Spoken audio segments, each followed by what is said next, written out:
ನಮಸ್ಕಾರ ವೀಕ್ಷಕರೇ, ಇವತ್ತಿನ ವಿಡಿಯೋದಲ್ಲಿ ಪಾರ್ಟ್ ಸಿ ನಲ್ಲಿ ಬರುವಂಥ ಅಂದರೆ ಪ್ರತಿಯೊಂದು ಚಾಪ್ಟರಲ್ಲಿ ಬರುವಂಥ ಕಾನ್ಸೆಪ್ಟ್ಸ್ ಏನೇನು ಇರ್ಬೋದು ಮತ್ತು ಯಾವ ರೀತಿಯ ಪ್ರಶ್ನೆಗಳನ್ನು ಕೇಳಬಹುದು ಅನ್ನೋದು ಇನ್ ಡೀಟೇಲ್ ಹೇಳಲು ಹೋಗ್ತಾ ಇದ್ದೇನೆ. ಮುಂದಕ್ಕಿಂತ ಮುಂಚೆ ಚಾನಲ್ಗೆ ಸಬ್ಸ್ಕ್ರೈಬ್ ಮಾಡಿದಿಲ್ಲ ಅಂದರೆ ಸಬ್ಸ್ಕ್ರೈಬ್ ಮಾಡಿ ಹಾಗೂ ಬೆಲ್ ಬಟನ್ನ ಪ್ರೆಸ್ ಮಾಡಿ. ಇದು ಕಂಪ್ಲೀಟ್ಲಿ ಫ್ರೀ ಆಗಿರುತ್ತೆ.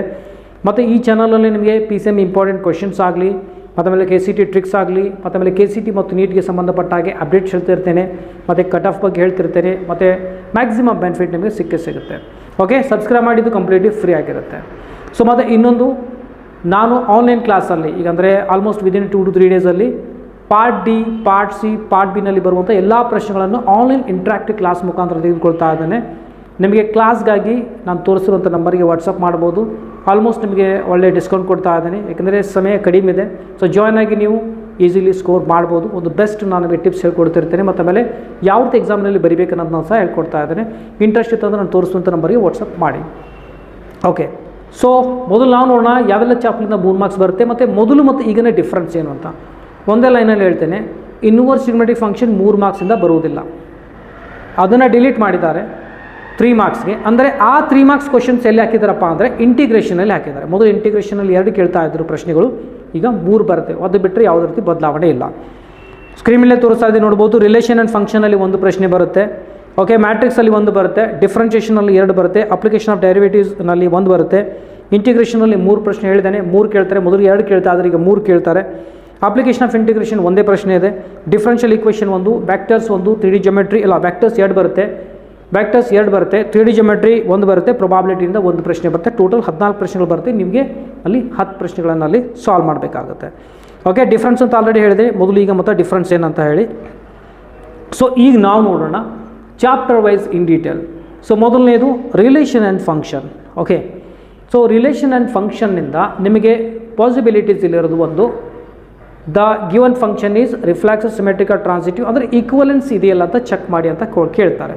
ಸೊ ಇದರಲ್ಲಿ ಬರುವಂಥ ಪ್ರಾಬ್ಲಮ್ಸ್ಗಳನ್ನ ನಿಮಗೆ ಸಾಲ್ವ್ ಮಾಡಬೇಕಾಗುತ್ತೆ. ಸೊ ಪಾಸ್ಟ್ ಹೇಳೋದಿಲ್ಲ, ನಿಮಗೆ ಕನ್ಫ್ಯೂಸ್ ಆಗ್ಬೋದು. ಮೊದಲು 1 and 2 ಕೇಳ್ತಾ ಇದ್ದಾರೆ, ಬಿಡಿ ಅದು 5 ಮಾರ್ಕ್ಸ್ ಕೇಳ್ತಾ ಇದ್ದಾರೆ ಈಗ. ಬಟ್ 3 ಮಾರ್ಕ್ಸ್ಗಾಗಿ ರಿಫ್ಲೆಕ್ಸ್ ಸಿಮೆಟ್ರಿಕ್ ಟ್ರಾನ್ಸಿಟಿವ್ ಈಕ್ವಲೆನ್ಸ್ ಮೇಲೆ ಪ್ರಾಬ್ಲಮ್ ಸಾಲ್ವ್ ಮಾಡಬೇಕಾಗುತ್ತೆ. ನಾನು ನಿಮಗೆ ಇಲ್ಲಿ ಎಕ್ಸಾಂಪಲ್ ಸಹ ಕೊಟ್ಟಿದ್ದೇನೆ, ನೋಡ್ಬೋದು. ಇಲ್ಲಿ ಡೆಫಿನಿಷನ್ಸ್ ಓದ್ಕೊಳ್ಳಿ, ಈಸಲ್ಲಿ 1 ಮಾರ್ಕ್ಸ್ ಕೇಳ್ತಾರೆ. ಬಟ್ 3 ಮಾರ್ಕ್ಸ್ ಬಗ್ಗೆ ಡಿಸ್ಕಷನ್ ಮಾಡೋಣ. ಇಲ್ಲಿ ಟ್ರಯಾಂಗಲ್ ಬೇಸ್ಡ್ ಒಂದು ಪ್ರಾಬ್ಲಮ್ ಇದೆ, ಅದನ್ನೊಂದು ಸಲ ನೋಡ್ಕೊಳ್ಳಿ. ಓಕೆ, ಮತ್ತು ಆಮೇಲೆ ಇಲ್ಲಿ ಲೈನ್ಸ್ ಬೇಸ್ಡ್ ಪ್ರಾಬ್ಲಮ್ಸ್ ಇದೆ, ಅದನ್ನು ನೋಡ್ಕೊಳ್ಳಿ. ಓಕೆ, ರಿಫ್ಲೆಕ್ಸಿವ್ ಸಿಮೆಟ್ರಿಕ್ ಟ್ರಾನ್ಸಿಟಿವ್ ಮೇಲೆ ಇರುವಂಥದ್ದು. ಆಮೇಲೆ ಇಲ್ಲಿ ನೆಕ್ಸ್ಟ್ ಕ್ವಶನ್ ನೀವು ಇದು ಟಾರ್ಗೆಟ್ ಮಾಡ್ಬೋದು. Example 5, that is very important. ಆಮೇಲೆ ಎಕ್ಸಸೈಸ್ 1.1ನಲ್ಲಿ ಬರುವಂಥ ಎಲ್ಲ ಪ್ರಾಬ್ಲಮ್ ಸಾಲ್ವ್ ಮಾಡಬೇಕಾಗುತ್ತೆ. ದ ಮೋಸ್ಟ್ ಎಕ್ಸ್ಪೆಕ್ಟೆಡ್ ಕ್ವಶನ್ಸ್ನಲ್ಲಿ ಭಾಳ ಮುಖ್ಯವಾಗಿರುವಂಥ ಕ್ವಶನ್ಸ್ನಲ್ಲಿ ಮಾರ್ಕ್ ಮಾಡಿದ್ದೇನೆ, ನೋಡ್ಬೋದು. ಇಲ್ಲಿರುವಂಥ ಪ್ರಾಬ್ಲಮ್ ಬಿಡಬೇಡಿ. ಮತ್ತಿನ್ನೊಂದು, ಇದು H less than equal to B square ಆಗಿರ್ಬೋದು, H less than equal to B ಆಗಿರ್ಬೋದು, H less than or equal to B cube ಆಗಲಿ ಕಾಮನ್ಲಿ ಕೇಳುವಂಥ ಪ್ರಶ್ನೆ ಇದೆ. ದಯವಿಟ್ಟು ಅದನ್ನು ನೋಡ್ಕೊಳ್ಳಿ, ಸ್ಕಿಪ್ ಮಾಡಬೇಡಿ. ಓಕೆ, ಸೊ ಆಮೇಲೆ ಈ ಒಂದು ಪ್ರಶ್ನೆ ಸಹ ಭಾಳ ಮುಖ್ಯ, 8 or 9 both is very important. Okay, ಅದೊಂದು ಸಲ ನೋಡ್ಕೊಳ್ಳಿ. ಸೊ ಆಮೇಲೆ ಫೈನಲಿ 12 and 14 ಎಕ್ಸಾಂಪಲ್ನಲ್ಲಿ ಏನು ಮಾಡಿದ್ರು ಅದೇ ಕಾನ್ಸೆಪ್ಟ್, ಸೇಮ್ ರಿಲೇಟೆಡ್ ಪ್ರಾಬ್ಲಮ್ ಇದೆ, ಅದೊಂದು ಸಲ ನೋಡ್ಕೊಳ್ಳಿ. ಓಕೆ, ಚಾಪ್ಟರ್ 1 ಗೊತ್ತಾಯ್ತು ಅನ್ಕೋತಿದ್ದೀನಿ. ರಿಫ್ಲೆಕ್ಸಿವ್ ಸಿಮೆಟ್ರಿಕ್ ಟ್ರಾನ್ಸಿಟಿವ್ ಅಂದರೆ ಈಕ್ವಲೆನ್ಸ್ ಇದೆಯಲ್ಲ ಅಂತ ಚೆಕ್ ಮಾಡಿ ಅಂತೇಳಿ ರಿಲೇಷನ್ ಆ್ಯಂಡ್ ಫಂಕ್ಷನ್ದ ಕೇಳ್ತಾರೆ. ಇದು 3 ಮಾರ್ಕ್ಸಿಗೆ ಬರುವಂಥ ಪ್ರಾಬ್ಲಮ್. ಸೆಕೆಂಡ್, ಮ್ಯಾಟ್ರಿಕ್ಸ್ನಿಂದ ಎಲಿಮೆಂಟ್ರಿ ಆಪ್ರೇಷನ್ ರಿಮೂವ್ ಮಾಡಿದ್ದಾರೆ. ಈಗಲೂ ಹೇಳ್ತಾ ಇದ್ದೀನಿ, 3 ಮಾರ್ಕ್ಸ್ಗೆ ಎಲಿಮೆಂಟ್ರಿ ಆಪ್ರೇಷನ್ ಅಂದರೆ ಬೈ ಟ್ರಾನ್ಸ್ಫಾರ್ಮೇಷನ್ ಮೆಥಡ್. 3 ಮಾರ್ಕ್ಸಿಂದ ಎಲಿಮೆಂಟ್ರಿ ಆಪ್ರೇಷನ್ಸ್ ಅಂತ ಇನ್ವರ್ಸ್ ಫೈಂಡ್ ಔಟ್ ಮಾಡೋದಕ್ಕೆ ಒಂದು ಕಾನ್ಸೆಪ್ಟ್ ಇತ್ತು, ಅದನ್ನು ಡಿಲೀಟ್ ಮಾಡೋದಕ್ಕೆ ಸ್ಟಡಿ ಮಾಡೋ ಅವಶ್ಯಕತೆ ಇರೋದಿಲ್ಲ. ಸೊ ಉಳಿದಿರೋದಲ್ಲಿ sum of symmetric and skew symmetric ಅದು ಕೇಳ್ತಾರೆ, ಅಥವಾ ಮ್ಯಾಟ್ರಿಕ್ಸ್ ಪ್ರಾಬ್ಲಮ್ಸ್ ಇದೆ, ಸ್ವಲ್ಪ ಥಿಯರಮ್ ಇದೆ, ಅದನ್ನು ಕೇಳ್ತಾರೆ, ಅಥವಾ ಕೆಲವು ಬೇಸಿಕ್ ಪ್ರಾಬ್ಲಮ್ಸ್ನ ಸಹ ಕೇಳ್ಬೋದು. ಓಕೆ, ನಾನು ಇಲ್ಲಿ ನೋಡಿ ಕ್ವಶನ್ ನಂಬರ್ 6, ಆಮೇಲೆ 7, 8 ಕೊಟ್ಟಿದ್ದೇನೆ, ಮತ್ತು ಆಮೇಲೆ 10 ಇದೆ. 10 is very important. Sum of symmetric and skew symmetric ಮೇಲೆ ಪ್ರಾಬ್ಲಮ್ ಇದೆ. ಓಕೆ, ಭಾಳ ಈಸಿ ಪೇಪರ್ ಅದು, ಇದು ಕೊಡ್ತಾರೆ ಅಂದ್ಕೊಳ್ಳಿ. ಇಲ್ಲಪ್ಪ ಅಂದ್ರೆ ಇಲ್ಲಿ ಕೇಳಿದ್ದೇನೆ 6, 7, 8, 9 ಇದ್ರ ಮೇಲೂ ಸಹ ಬರ್ಬೋದು. Okay, theorem 1, theorem 2 both are very important. Symmetric and skew symmetric based ಇದೆ, ಅದನ್ನೊಂದು ಸಲ ದಯವಿಟ್ಟು ನೋಡ್ಕೊಳ್ಳಿ. ಫೈನ್. ಆಮೇಲೆ ಎಕ್ಸಸೈಸ್ 3.3ನಲ್ಲಿ ಬೇಸಿಕ್ ಕಾನ್ಸೆಪ್ಟ್ ನೋಡ್ಬೋದು. ಇಲ್ಲಿ ಕ್ವಶನ್ ನಂಬರ್ 2 ಆಗಲಿ, ಕ್ವಶನ್ ನಂಬರ್ 3 ಆಗಲಿ, ಕ್ವಶನ್ ನಂಬರ್ 4 ಆಗಲಿ. ಸೊ ಈ ರೀತಿ ಸಹ ನಿಮಗೆ ಎಕ್ಸಾಮ್ಗೆ ಕೇಳ್ಬೋದು. ಇಲ್ಲಿ ಕೆಲವು ಪ್ರಾಬ್ಲಮ್ ಕೊಟ್ಟಿದೆ, ಮತ್ತು ಅಥವಾ X and Y ಮೇಲೆ ಫೈಂಡ್ ಔಟ್ ಮಾಡಿ ಅಂತಲೂ ಸಹ ಕೇಳ್ಬೋದು 3 ಮಾರ್ಕ್ಸ್ಗೆ. ಯಾಕೆಂದರೆ ಎಲಿಮೆಂಟ್ರಿ ಆಪ್ರೇಷನ್ ಆ್ಯಕ್ಚುಲಿ ಭಾಳ ಮುಖ್ಯವಾಗಿರುವಂಥದ್ದು, ಅದು ಕೇಳ್ತಾ ಇದ್ರು, ಅದು ರಿಮೂವ್ ಆಗಿದೆ. ಸೊ ಇಲ್ಲಿರುವಂಥ ಪ್ರಶ್ನೆಗಳು ಸಹ ಮುಖ್ಯವಾಗಿರುವಂಥದ್ದು, ಒಂದು ಸಲ ಚೆಕ್ ಮಾಡ್ಕೊಳ್ಳಿ. ಇವು ಸಹ ಈ ಸಲ ಕೇಳ್ಬೋದು. ಓಕೆ, ಸೊ ಈಗ ನಾವು ನೋಡೋಣ ಕಂಟಿನ್ಯೂಟಿ ಆ್ಯಂಡ್ ಡೆರಿವೇಟಿವ್ಸ್ ಮೇಲೆ ಏನು ಕೇಳ್ತಾರೆ. ಕಂಟಿನ್ಯೂಟಿ ಆ್ಯಂಡ್ ಡೆರಿವೇಟಿವ್ಸ್ ಬಗ್ಗೆ ನಾವು ಚೆಕ್ ಮಾಡಿದ್ರೆ ಲಾಗರಿಥಮಿಕ್ ಡೆರಿವೇಟಿವ್ಸ್ ಕಾಮನ್ ಕೇಳ್ಬೋದು, ಇಂಪ್ಲಿಸಿಟ್ ಕೇಳ್ಬೋದು, ಅಥವಾ ಪ್ಯಾರಾಮೆಟ್ರಿಕ್ ಮೇಲೆ ಕಾಮನ್ಲಿ ಕೇಳುವಂಥದ್ದು. ನೋಡಿ ಇಲ್ಲಿ ಲಾಗರಿಥಮಿಕ್ ಮೇಲೆ ಎಕ್ಸಾಂಪಲ್ 30, ಎಕ್ಸಾಂಪಲ್ 32 ವೆರಿ ಇಂಪಾರ್ಟೆಂಟ್. ಆಮೇಲೆ ಇಲ್ಲಿ ಆಲ್ರೆಡಿ ನಾನು 5.5ನಲ್ಲಿ ಯಾವೆಲ್ಲ ಇಂಪಾರ್ಟೆಂಟ್ ಆಲ್ರೆಡಿ ಮಾರ್ಕ್ ಮಾಡಿದೆ ಅನ್ನೋದರ ಮೇಲೆ ಜಾಸ್ತಿ ಫೋಕಸ್ ಮಾಡ್ಕೊಳ್ಳಿ. ಓಕೆ, ಸೊ ಅದಾದ ನಂತರ ಇಲ್ಲಿ ನೋಡ್ಬೋದು example 37 is also very important. ಆಮೇಲೆ ಪ್ಯಾರಾಮೆಟ್ರಿಕ್ ಬಗ್ಗೆ ನಾವು ಮಾತಾಡಿದ್ರೆ 5.6 ಎಕ್ಸಸೈಸ್ನಲ್ಲಿ ರೆಡ್ ಮಾರ್ಕ್ ಮಾಡಿದ್ದೇನೆ, 7 ಆಗಿರ್ಬೋದು, 8, ಓಕೆ, ಮತ್ತು ಆಮೇಲೆ 10, 11 these are actually deserts for 3 marks. ಇದನ್ನು ನೋಡ್ಕೊಳ್ಳಿ. ಸೊ ಆಮೇಲೆ ಇಲ್ಲಿ ನಿಮಗೆ ಮಿಸ್ಲಿನಿಯಸ್ನಿಂದ ಇರುವಂಥದ್ದು ಈ ಪ್ರಾಬ್ಲಮ್ ಆಗಿರ್ಬೋದು, ತೋರಿಸ್ತಾ ಇದೆ ನೋಡ್ಬೋದು ಇಲ್ಲಿ ಇದು. ಮತ್ತು ಆಮೇಲೆ ಸೈನ್ಸ್ ಆಫ್ ಸಮಥಿಂಗ್ ಇದೇನಿದೆ it's also very important. Recently problem ನಾನು ಆಲ್ರೆಡಿ ಡಿಸ್ಕಷನ್ ಸಹ ಮಾಡಿದ್ದೆ. ಓಕೆ, ಅದನ್ನ ನೋಡ್ಕೊಳ್ಳಿ. And finally here is example 48ನಲ್ಲಿದೆ differentiation of one function with respect to another function like it's similar to parametric but it is not parametric, right. ಇದೊಂದು ಸಲ ನೋಡ್ಕೊಳ್ಳಿ, ಇದನ್ನು ಭಾಳ ಮುಖ್ಯವಾಗಿರೋಂಥ ಪ್ರಾಬ್ಲಮ್ ಇದೆ. ಆಮೇಲೆ ಇಂಪ್ಲಿಸಿಟ್ ಮೇಲೆ ನೋಡ್ಬೋದು 3 ಮಾರ್ಕ್ಸ್ಗೆ ನಾವು ಎಕ್ಸ್ಪೆಕ್ಟ್ ಮಾಡಂಗಿದ್ರೆ question number 6, question number 8 usually expect ಮಾಡ್ಬೋದು. ಉಳಿದೆಲ್ಲ 2 ಮಾರ್ಕ್ಸ್ಗೆ ಆ್ಯಕ್ಚುಲಿ ಬರುವಂಥದ್ದು. ಅಪ್ಲಿಕೇಶನ್ ಆಫ್ ಡೆರಿವೇಟಿವ್ಸ್ ಬಗ್ಗೆ ಮಾತಾಡಿದ್ರೆ ನಿಮಗೆ tangent and normal, increasing and decreasing ಮತ್ತು ಆಮೇಲೆ ಮ್ಯಾಕ್ಸಿಮಮ್ ಮೇಲೆ ಪ್ರಾಬ್ಲಮ್ಸ್ ಕೇಳ್ತಾನೆ.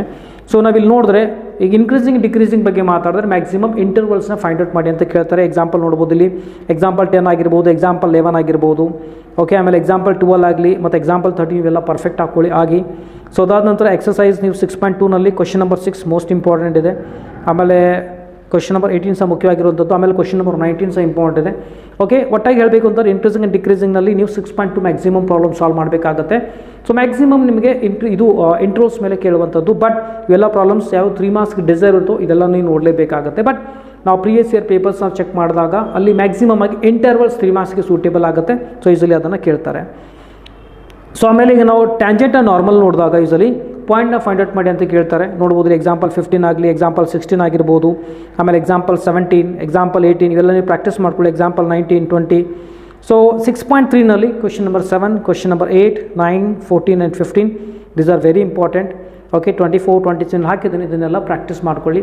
ಅದರಲ್ಲಿ ನಿಮಗೆ ಕನ್ಫ್ಯೂಸ್ ಆದರೆ ಏನು ಮಾಡಬೇಕು ಅಂತ 2014 to 2020 annual paper, supplementary papers practice ಮಾಡ್ಕೊಳ್ಳಿ, ಮಾಡಲ್ ಪೇಪರ್ಸ್ ಮಾಡ್ಕೊಳ್ಳಿ. ಡೆಫಿನೆಟ್ಲಿ ಐಡಿಯಾ ಬರುತ್ತೆ ನಿಮಗೆ, ಮತ್ತು ಈಸಿ ಆಗುತ್ತೆ. ಆಮೇಲೆ ಮ್ಯಾಕ್ಸಿಮ ಮಿನಿಮಾ ನೋಡಿದ್ರೆ ಲೋಕಲ್ ಮ್ಯಾಕ್ಸಿಮಮ್ ಮಿನಿಮಾ ಚೆಕ್ ಮಾಡಿ ಅಂತ ಹೇಳ್ತಾರೆ, ಇಲ್ಲಿ ಫೈಂಡ್ ಔಟ್ ಮಾಡಿ ಅಂತ ಹೇಳಿರ್ತಾರೆ. ಆಮೇಲೆ find all the points of local maximum minima of the function. Example 33, 34 ಆಗಿರ್ಬೋದು.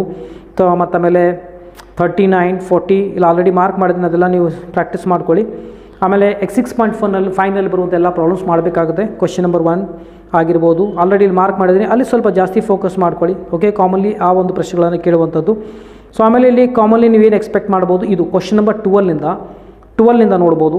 Find maximum minimum values of ಆಗಿರ್ಬೋದು. Find 2 numbers whose sum is 25, it's very important. Find 2 numbers ಅಂತ ಏನು ಬರುತ್ತೆ, ಮ್ಯಾಕ್ಸಿಮಮ್ ಮಿನಿಮದಿಂದ ಮ್ಯಾಕ್ಸಿಮಮ್ 90% ಅದೇ ಬರುವಂಥದ್ದು. ಇದರಲ್ಲಿ ಬರುವಂಥ ಎಲ್ಲ ಪ್ರಾಬ್ಲಮ್ಸ್ ಎಕ್ಸಾಂಪಲ್ಸ್ ಆಗಿರ್ಬೋದು, ಮತ್ತು ಈ ಒಂದು ಎಕ್ಸಸೈಸ್ನಲ್ಲಿರುವಂಥ ಎಲ್ಲ ಪ್ರಾಬ್ಲಮ್ಸ್ಗಳನ್ನ ಮಾಡ್ಕೊಳ್ಳಿ ಅಪ್ಲಿಕೇಶನ್ ಆಫ್ ಡೆರಿವೇಟಿವ್ಸ್ನಿಂದ. ಓಕೆ, ಸೊ ಈಗ ನಾವು ಇಂಟಿಗ್ರೇಷನ್ ಬಗ್ಗೆ ಮಾತಾಡೋಣ. ಇನ್ನೊಂದು ಏನೆಲ್ಲ ಹೇಳಿದ್ದೇನೆ ಇದನ್ನು ಮುಖ್ಯವಾಗಿರುವಂಥ ಪ್ರಾಬ್ಲಮ್ಸ್ ಇದನ್ನು ಪ್ರಾಕ್ಟೀಸ್ ಮಾಡಿ, ಅದರೊಂದಿಗೆ ಓಲ್ಡ್ ಪೇಪರ್ಸ್ ಆಗಿರೋದು 2014-20 ಸಪ್ಲಿಮೆಂಟ್ರಿ ಆ್ಯನ್ಯುವಲ್ ಪೇಪರ್, ಮಾಡಲ್ ಪೇಪರ್ಸ್ ಸಹ ಮಾಡ್ಕೊಳ್ಳಿ. ಡೆಫಿನೆಟ್ಲಿ ಬೆನಿಫಿಟ್ ಆಗುತ್ತೆ. ಇಂಟಿಗ್ರೇಷನ್ ನೋಡೋಣ 3 ಮಾರ್ಕ್ಸ್ಗೆ ಏನು ಬರುತ್ತೆ. 7.3ನಿಂದ ಮ್ಯಾಕ್ಸಿಮಮ್ ಕೇಳುವಂಥದ್ದು ನೋಡ್ಬೋದು. ಇದು ಪ್ರಾಡಕ್ಟ್ ಇದೆ, ಪ್ರಾಡಕ್ಟ್ ಟು ಸಮ್ ಕನ್ವರ್ಷನ್ ಮಾಡಿ ಟ್ರಿಗ್ನಮೆಟ್ರಿಕ್ ಐಡೆಂಟಿಟೀಸ್ ಫಾರ್ಮುಲಾ ಯೂಸ್ ಮಾಡಿ ಮಾಡ್ಕೊಳ್ಬೋದು. ಓಕೆ, ಕ್ವಶನ್ ನಂಬರ್ 2, 3 ಆಗಿರ್ಬೋದು. ಕೆಲವು ಟ್ರಿಕ್ಕಿ ಪ್ರಾಬ್ಲಮ್ಸ್ ಇದೆ. ಸೊ 7.3ನಿಂದ ಕಾಮನ್ಲಿ ನೀವು ಒಂದು ಪ್ರಶ್ನೆ ಎಕ್ಸ್ಪೆಕ್ಟ್ ಯೂಸಲಿ ಮಾಡ್ಬೋದು ಒಂದು. ಆಮೇಲೆ ನಿಮಗೆ ಇನ್ನೊಂದು ಪ್ರಶ್ನೆ ಎಲ್ಲಿಂದ ಬರ್ಬೋದಪ್ಪ ಅಂದರೆ, ಇನ್ನೊಂದು ಪ್ರಶ್ನೆ ನಿಮಗೆ 7.3ನಿಂದ ಒಂದು ಬರುತ್ತೆ, ಮತ್ತು ಆಮೇಲೆ ಒಂದು ಬೈ ಪಾರ್ಟ್ಸ್ ಬರ್ಬೋದು ಅಥವಾ ಪಾರ್ಷಿಯಲ್ ಫ್ರ್ಯಾಕ್ಷನ್ ಬರ್ಬೋದು. Okay, by parts R partial fraction ತೋರಿಸ್ತೀನಿ ನೋಡ್ಬೋದು. ಇಲ್ಲಿ ಸಬ್ಸ್ಟಿಟ್ಯೂಷನ್ಗಿಂತನೂ ಇಲ್ಲಿ ನೋಡ್ಬೋದು. ಪಾರ್ಷಿಯಲ್ ಫ್ರ್ಯಾಕ್ಷನಿಂದ ಎಕ್ಸಾಂಪಲ್ 11 ಮತ್ತು ಆಮೇಲೆ ಎಕ್ಸಾಂಪಲ್ 12, ರೈಟ್, 13, 14 ಆಲ್ರೆಡಿ ಇಲ್ಲಿ ಮಾರ್ಕ್ ಮಾಡಿದ್ದೇನೆ, 15 ಇವೆಲ್ಲ ನೀವು ಸ್ಟಡಿ ಮಾಡಲೇಬೇಕಾಗುತ್ತೆ. ಓಕೆ, 16 ಆಗಿರ್ಬೋದು. ನೋಡಿ ಇಲ್ಲಿ 7.5ನಿಂದ ಇಲ್ಲಿ ಬರುವಂಥ ಮುಖ್ಯವಾಗಿರುವಂಥ ಎಲ್ಲ ಪ್ರಾಬ್ಲಮ್ಸ್ ನೋಡ್ಕೊಳ್ಳಿ. ಇದರಿಂದ ಒಂದು ಬಂದೇ ಬರುತ್ತೆ. ಓಕೆ, 7.3ನಿಂದ ಬರ್ಬೋದು ಪಾರ್ಷಿಯಲ್ ಫ್ರ್ಯಾಕ್ಷನ್, 7.5ನಿಂದ ಬರುವಂಥದ್ದು ಮ್ಯಾಕ್ಸಿಮಮ್ ಆಗಿ. ಓಕೆ, ಸೊ ಇಲ್ಲೊಂದು ರೈಟ್, ಇದೆಲ್ಲ ನೋಡ್ಕೊಳ್ಳಿ, ಆಲ್ರೆಡಿ ಮಾರ್ಕ್ ಮಾಡಿದ್ದೇನೆ. ಇದಾದಮೇಲೆ ಬೈ ಪಾರ್ಟ್ಸ್ ಮೆಥಡ್ ಇನ್ನೂ ಸಹ ಬರ್ಬೋದು. ಬೈ ಪಾರ್ಟ್ಸ್ ಲೈಕ್ ಹ್ಯಾಂಗೆ ಡಿಫ್ರೆನ್ಷಿಯೇಷನಲ್ಲಿ ಪ್ರಾಡಕ್ಟ್ ರೂಲ್ ಇರುತ್ತೆ, ಅದೇ ರೀತಿ ಇಲ್ಲಿ ಬೈ ಪಾರ್ಟ್ಸ್ ಮೆಥಡ್ ಇದೆ. ಸೊ ಇದನ್ನು ಸಹ ನೋಡ್ಕೋಬೋದು. ಬೈ ಪಾರ್ಟ್ಸ್ ಎಕ್ಸ್ಪೆಕ್ಟ್ ಮಾಡ್ಬೋದು ನೀವು ಇಲ್ಲಿ. ಈ ಸಲ 3 ಪ್ರಶ್ನೆ ಕೇಳ್ತಾ ಇದ್ದಾರೆ, remember. So it's very important. ಇಲ್ಲಿ ನೋಡ್ಬೋದು ಎಕ್ಸಾಂಪಲ್ 21 ಇದ್ದಾರೆ, it's very important, make it very very important. ಇದನ್ನು ಕೇಳ್ಬೋದು, ರೈಟ್. ಆಮೇಲೆ ಈ ಫಾರ್ಮ್ ನಿಮಗೆ ಮ್ಯಾಕ್ಸಿಮಮ್ ಒಳಗೆ ಬರುತ್ತೆ. ಎಕ್ಸಾಂಪಲ್ 22 ಆಗಿರ್ಬೋದು. ಅಂದರೆ 7.6ನಿಂದ ಇನ್ನೊಂದು ಟೈಪ್ ಪ್ರಾಬ್ಲಮ್ ಆಲ್ರೆಡಿ ರೌಂಡ್ ಹಾಕಿದ್ದು ನೋಡಿ. These are very important. By parts, partial fraction 7.3 ಮತ್ತು ಇಲ್ಲಿ ಏನು ತೋರಿಸ್ತಾ ಇದ್ದೀನಿ e⁴x f(x + f') ಈ ಫಾರ್ಮ್ ಏನಿದೆ ಇಲ್ಲಿಂದ ಸಹ ಬರುವಂಥದ್ದು, ರೈಟ್. ಸೊ ಇದನ್ನು ಸಹ ನೋಡ್ಕೊಳ್ಳಿ. ಓಕೆ. ಸೊ ಆಮೇಲೆ ಭಾಳ ರೇರ್ ಆಗಿ ನಿಮಗೆ ಡೆಫಿನೆಟ್ ಇಂಟಿಗ್ರಲಿಂದ ಕೇಳುವಂಥ 3 ಮಾರ್ಕ್ಸ್. ಬಟ್ 3 ಮಾರ್ಕ್ಸ್ಗೆ ಇಲ್ಲಿ ನಾವು ಹಿಂದಕ್ಕಿಂತ ಓಲ್ಡ್ ಪೇಪರ್ಸ್ ಆಗಲಿ ನೋಡಿದಾಗ ಏನೆಲ್ಲ ಕೇಳಿದ್ದಾರಪ್ಪ ಅಂತಂದರೆ, ಒಂದು ನಿಮಗೆ 3 ಮಾರ್ಕ್ಸ್ನಿಂದ ಈ ಒಂದು ಇಂಟಿಗ್ರೇಷನಿಂದ ಬಂದಿರೋದೇನಪ್ಪ ಅಂದರೆ 7.3ನಿಂದ ಯಾವಾಗಲೂ ಒಂದು ಕೇಳ್ತಾನೆ. ಮತ್ತು ಬೈ ಪಾರ್ಟ್ಸಿಂದ ಯಾವಾಗಲೂ ಒಂದು ಯೂಸಲಿ ಕೇಳುವಂಥದ್ದು. ಆಮೇಲೆ ಪಾರ್ಷಿಯಲ್ ಫ್ರಾಕ್ಷನ್ ಆಗಿರ್ಬೋದು, ಆಮೇಲೆ e⁴x ಈ ಫಾರ್ಮ್ ಹೇಳೋದು ಇದು ಕೇಳ್ಬೋದು. ಮತ್ತು as a limit of sum ಅಂತ ಇದೆ, ಅದನ್ನು ಕೇಳೋದಂಥ ಅವಶ್ಯಕತೆ ಇಲ್ಲ, ಅದನ್ನು ರಿಮೂವ್ ಮಾಡಿದರೆ ನೋಡ್ಕೊಳ್ಳಿ.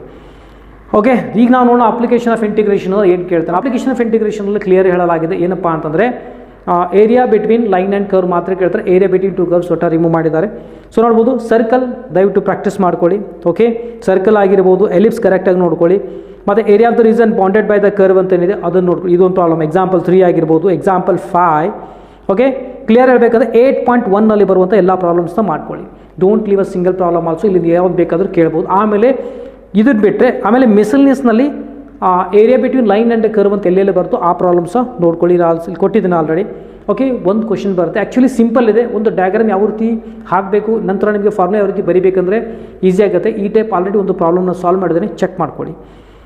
ಆಮೇಲೆ ಡಿಫ್ರೆನ್ಷಿಯಲ್ ಇಕ್ವೇಷನ್ ನಾವು ನೋಡಿದ್ರೆ ನೋಡಿ, ಯಾವಾಗಲೂ ಫ್ಯಾಮಿಲಿ ಆಫ್ ಕರ್ವ್ಸ್ ಮೇಲೆ ಕಾಮನ್ಲಿ ಕೇಳ್ತಾ ಇದ್ದು, ಈಗಲೂ ಸಹ ಫ್ಯಾಮಿಲಿ ಆಫ್ ಕರ್ವ್ಸ್ ಮೇಲೆ ಬರುತ್ತೆ, ಅದನ್ನು ಚೆಕ್ ಮಾಡ್ಕೊಳ್ಳಿ. ಕೊಟ್ಟಿದ್ದಾನೆ ಎಕ್ಸಾಂಪಲ್ 4, ಎಕ್ಸಾಂಪಲ್ 5, ಆಮೇಲೆ ಎಕ್ಸಾಂಪಲ್ 6, ರೈಟ್ ಕ್ಲಿಯರ್ಲಿ. ಆಮೇಲೆ ಎಕ್ಸಾಂಪಲ್ 8, 9.3 ಕಂಪ್ಲೀಟ್ಲಿ ನೀವು ಇಲ್ಲಿ ಸ್ಟಡಿ ಮಾಡ್ಕೊಳ್ಳಿ. ಓಕೆ, ಫ್ಯಾಮಿಲಿ ಆಫ್ ಕರ್ವ್ಸ್ ಮೇಲೆ ಕಾಮನ್ಲಿ ಕೇಳುವಂಥದ್ದು, ಅಲ್ಲಿರುವಂಥ ಎಲ್ಲ ಪ್ರಾಬ್ಲಮ್ಸ್ ರಿಮೂವ್ ಮಾಡ್ಕೊಳ್ಳಿ. ಫಾರ್ಮೇಷನ್ ರಿಮೂವ್ ಮಾಡಲಾಗಿದೆ. Okay, so family of curves ಮೇಲೆ ಕಾಮನ್ಲಿ ಕೇಳ್ತಾರೆ, ಅದನ್ನು ನೋಡ್ಕೊಳ್ಳಿ ಒಂದ್ಸಲ. ಫೈನ್, ಅರ್ಥ ಆಯ್ತು ಗೊತ್ತಾಗ್ತೀನಿ. ಮತ್ತು ಮೆನ್ಷನ್ ಮಾಡಿದ್ದೇನೆ, ಓಲ್ಡ್ ಪೇಪರ್ ರೆಫರ್ ಮಾಡ್ಕೊಳ್ಳಿ. ಒಂದು ಪರ್ಫೆಕ್ಟ್ ಒಂದು ಟೈಮ್ ಟೇಬಲ್ ಹಾಕ್ಕೊಳ್ಳಿ. ಟೈಮ್ ಟೇಬಲ್ ಯಾವ ರೀತಿ ಆಗಬೇಕಂತ ಒಂದು ವೇಳೆ ನಿಮಗೆ ಅದು ವೀಡಿಯೋ ಬೇಕಿತ್ತಪ್ಪ ಅಂದರೆ ಕಮೆಂಟ್ ಸೆಕ್ಷನಲ್ಲಿ ಕಮೆಂಟ್ ಹಾಕಿ, ಅದರ ಮೇಲೆ ಸಹ ಒಂದು ವೀಡಿಯೋ ಮಾಡಿ ಎಕ್ಸ್ಪ್ಲೇನ್ ಮಾಡಿರ್ತೇನೆ. ಈಗ ನಾವು ನೋಡೋಣ ವೆಕ್ಟರ್ಸ್ ಭಾಳ ಮುಖ್ಯವಾಗಿರುವಂಥದ್ದು. ಯಾಕೆಂದರೆ ಭಾಳ ಸಿಂಪಲ್ ಚಾಪ್ಟರ್ ಇದೆ, ಮತ್ತು ಆಮೇಲೆ ಇಲ್ಲಿ ಭಾಳ ಈಸಿ ಪ್ರಾಬ್ಲಮ್, ಸಿಂಪಲ್ ಚಾಪ್ಟರ್ ಇದೆ, ಈಸಿಲಿ ಸ್ಕೋರ್ ಮಾಡ್ಬೋದು. Section formula as A expect section formula compulsory ಬಂದೇ ಬರುತ್ತೆ ಈ ಸಲ. ಅದೊಂದು ಸಲ ನೋಡ್ಕೊಳ್ಳಿ. ಇಂಟರ್ನಲ್ ಆಗಿರೋದು, ಎಕ್ಸ್ಟರ್ನಲ್ ಯಾವುದರಲ್ಲಿ ಯಾವುದೋ ಒಂದನ್ನು ಕೇಳ್ತಾನೆ. ವೆಕ್ಟರ್ಸ್ನಲ್ಲಿ ಏನು ರಿಮೂವ್ ಆಗಿದೆ ಅಂದರೆ ಸ್ಕೆಲೆಟರಿ ಪ್ರೋಡ್ ಕಂಪ್ಲೀಟ್ಲಿ ರಿಮೂವ್ ಆಗಿದೆ. ಅಂದರೆ ಕೋಪ್ಲಿನರ್ ಯಾವುದು ಇದರಲ್ಲಿ ಬರೋದಿಲ್ಲ, ಸೊ ಅದನ್ನು ಸ್ಟಡಿ ಮಾಡೋ ಅವಶ್ಯಕತೆ ಇರುವುದಿಲ್ಲ. ಓಕೆ, ಸೊ ಆಮೇಲೆ ಕ್ವಶನ್ ನಂಬರ್ 50 ಎಕ್ಸಾಂಪಲ್ ಇಲ್ಲಿ ನೋಡ್ಬೋದು, ಇಲ್ಲಿ ಹಾಕಿದ್ದೀನಿ ಎಕ್ಸಾಂಪಲ್ 15 ಆಗಿರ್ಬೋದು. Question number 13, 15, 16, 17, 18 all are the possible questions ಇಲ್ಲಿ ಆಲ್ರೆಡಿ ಮಾರ್ಕ್ ಮಾಡಿದ್ದೇನೆ. ಎಲ್ಲ ಪ್ರಶ್ನೆಗಳನ್ನ ದಯವಿಟ್ಟು ಚೆನ್ನಾಗಿ ಸ್ಟಡಿ ಮಾಡಿ. ಓಕೆ, ಸೊ ನಂತರ 3D ಜಿಯೋಮೆಟ್ರಿನಿಂದ ನೋಡಿದ್ರೆ ನಿಮಗೆ shortest distance between the lines commonly ಕೇಳ್ತಾರೆ. ಇಂಟರ್ಸೆಕ್ಷನ್ ಪ್ಲೇನ್ಸ್ ಕೇಳ್ಬೋದು, ಅಥವಾ equation of line or plane ಮೇಲೆ ನಿಮಗೆ ಪ್ರಾಬ್ಲಮ್ ಕೇಳ್ಬೋದು. Okay, shortest distance between the plane lines ಆಗಿರ್ಬೋದು, ಇಂಟರ್ಸೆಕ್ಷನ್ ಆಫ್ ಪ್ಲೇನ್ಸ್ ಮೇಲೆ ಭಾಳ ಜಾಸ್ತಿ ಕೇಳುವಂಥದ್ದು. ಫೈನ್, ಸೊ ನೋಡ್ಬೋದು ಆಲ್ರೆಡಿ ಇಲ್ಲಿ ಪ್ರಾಬ್ಲಮ್ಸ್ ಕೊಟ್ಟಿದ್ದೇನೆ. ಎಕ್ಸಾಂಪಲ್ 11 ಆಗಲಿ 12 ಆಗಲಿ ಈ ರೀತಿ ಮಾರ್ಕ್ ಮಾಡಿದ್ದೇನೆ. ರೈಟ್, ಇದನ್ನೆಲ್ಲ ಒಂದು ಸಲ ನೋಡ್ಕೊಳ್ಳಿ. ಇದರ PDF ನಾನು ನಿಮಗೆ ನಾಳೆ 10 o'clockವರೆಗೆ ಅಂದರೆ ನಾಳೆ ಈವ್ನಿಂಗ್ ನಾನು ನಿಮಗೆ ಅವೈಲೇಬಲ್ ಮಾಡಿರ್ತೀನಿ ಅಂದ್ಕೊಳ್ಳಿ. ಸೊ ನೀವು ಡೌನ್ಲೋಡ್ ಸಹ ಮಾಡ್ಕೊಳ್ಬೋದು. ಆಮೇಲೆ ಫೈನಲಿಗೆ ನಾವು ಪ್ರೊಬಾಬಿಲಿಟಿ ಬಗ್ಗೆ ನೋಡಿದ್ರೆ ಮೊದಲು ಬೇಸ್ ಥೆರಮ್ ಕೇಳ್ತಾ ಇದ್ರೆ ಈಗಲೂ ಸಹ ಬೇಸ್ ಥೆರಮೇ ಬರುತ್ತೆ. ಸೊ ಬೇಸ್ ಮ್ಯಾಕ್ಸಿಮಮ್ ಫಾರ್ಮುಲಾ ಕರೆಕ್ಟಾಗಿ ಬರೀಬೇಕಾಗುತ್ತೆ, ಮತ್ತು ಆಮೇಲೆ ಕ್ಯಾಲ್ಕುಲೇಷನ್ ಕರೆಕ್ಟಾಗಿ ಮಾಡಬೇಕಾಗುತ್ತೆ. ಬಟ್ ಸಿಂಪಲ್ ಆಗಿರುವಂಥ ಚಾಪ್ಟರ್. ಎಕ್ಸಾಂಪಲ್ 16, 17 ಒಂದು ಸಲ ನಿಮ್ಗೆ ಒಂದು ಐಡಿಯಾ ಬಂತು ಅಂದರೆ ಈಸಿಲಿ ಅದನ್ನು ನೀವು ಸಾಲ್ವ್ ಮಾಡ್ಬೋದು. ರೈಟ್, ಇಲ್ಲ ಅಂತ ಒಂದು ಟ್ರಿಕಿ ಕ್ವಶನ್ ಬರೋದಿಲ್ಲ. 13.3ನಲ್ಲಿ ಬರುವಂಥ ಎಲ್ಲ ಪ್ರಾಬ್ಲಮ್ಸ್ನ ದಯವಿಟ್ಟು ಪ್ರಾಕ್ಟೀಸ್ ಮಾಡ್ಕೊಳ್ಳಿ. ಡೆಫಿನೆಟ್ಲಿ ಈಸಿಲಿ ನೀವು ಸ್ಕೋರ್ ಮಾಡ್ಬೋದು. ಓಕೆ, ಸೊ ಈ ರೀತಿ ನೀವು ಚಾಪ್ಟರ್ 1ಇಂದ ಚಾಪ್ಟರ್ ಕೊನೆ ಬಂದರೆ ಪ್ರೊಬಾಬಿಲಿಟಿವರೆಗೂ ನೀವು ಏನೆಲ್ಲ ಕಾನ್ಸೆಪ್ಟ್ ಬರುತ್ತೆ ಅಂತ ಪಾರ್ಟ್ಸಿನಲ್ಲಿ ನಿಮಗೆ ಗೊತ್ತಾಯಿತು. ಸೊ ಯಾರಿಗೊಂದು ವೇಳೆ regular live interactive class evening 7:45 to 9 o'clockವರೆಗೂ ಕ್ಲಾಸ್ ಇರುತ್ತೆ. ಇಂಟ್ರೆಸ್ಟ್ ಇತ್ತಪ್ಪ ಅಂದರೆ ನೀವು ಎನ್ರೋಲ್ ಆಗ್ಬೋದು. ಓಕೆ, ಡಿ ಅಂದರೆ ಪಾರ್ಟ್ ವೈಸ್ ನಾನು ಎಕ್ಸ್ಪ್ಲೇನ್ ಮಾಡ್ತಾ ಇದ್ದೇನೆ. ಲೈವ್ ಇಂಟ್ರಾಕ್ಟಿವ್ ಇರುತ್ತೆ, ಏನೆಲ್ಲ ಮುಖ್ಯವಾಗಿರುತ್ತೆ ಪ್ರಶ್ನೆ ಬರ್ಬೋದು, ಯಾವ ರೀತಿ ಎಕ್ಸಾಮ್ನಲ್ಲಿ ಬರೀಬೇಕು, ರೀಪ್ರೆಸೆಂಟೇಷನ್ ಯಾವ ರೀತಿ ಮಾಡಬೇಕನ್ನೋದನ್ನ ಸಹ ನಿಮಗೆ ಲೈವ್ ಇಂಟ್ರಾಕ್ಟಿವ್ ಕ್ಲಾಸಲ್ಲಿ ಹೇಳ್ಕೊಡ್ತೇನೆ. ಸೊ ಡಿಸ್ಕೌಂಟ್ ಕೊಟ್ಟಿರ್ತೇನೆ, ರೀಸನೇಬಲ್ ಪ್ರೈಸ್ ಇದೆ. ಇಂಟ್ರೆಸ್ಟ್ ಇತ್ತು, ಸ್ಕೋರ್ ಮಾಡೋ ಉದ್ದೇಶ ಇತ್ತಪ್ಪ ಅಂತಂದರೆ ಈಸಿಲಿ ಮಾಡಬೇಕು ಅಂತಂದರೆ ವಾಟ್ಸಪ್ ಮಾಡ್ಬೋದು. ಓಕೆ, ಸೊ ವಿಡಿಯೋದಲ್ಲಿ ಇಷ್ಟೇ. ಈ ವಿಡಿಯೋ ಚೆನ್ನಾಗಿ ಅನಿಸಿದ್ರೆ ಲೈಕ್ ಮಾಡಿ. ಲೈಕ್ ಮಾಡೋದಕ್ಕೆ ಕೇವಲ 1 ಸೆಕೆಂಡ್ ತೆಗೆದುಕೊಳ್ತೆ, ಬಟ್ ವಿಡಿಯೋ ಮಾಡೋದಕ್ಕೆ ಭಾಳಷ್ಟು ಟೈಮ್ ತೆಗೆದುಕೊಂಡಿರುತ್ತೆ. ನಿಮಗೋಸ್ಕರ ಈ ವಿಡಿಯೋ ಮಾಡಿದ್ದೇನೆ. ಓಕೆ, ಚೆನ್ನಾಗಿ ಅನಿಸಿದ್ರೆ ಲೈಕ್ ಮಾಡಿ, ಮತ್ತು ಮ್ಯಾಕ್ಸಿಮಮ್ ಜನರಿಗೆ ಶೇರ್ ಮಾಡಿ. ಮತ್ತೆ ಸಿಗೋಣ ಮುಂದಿನ ವಿಡಿಯೋದಲ್ಲಿ. ಟೇಕ್ ಕೇರ್, ಬಾಯ್.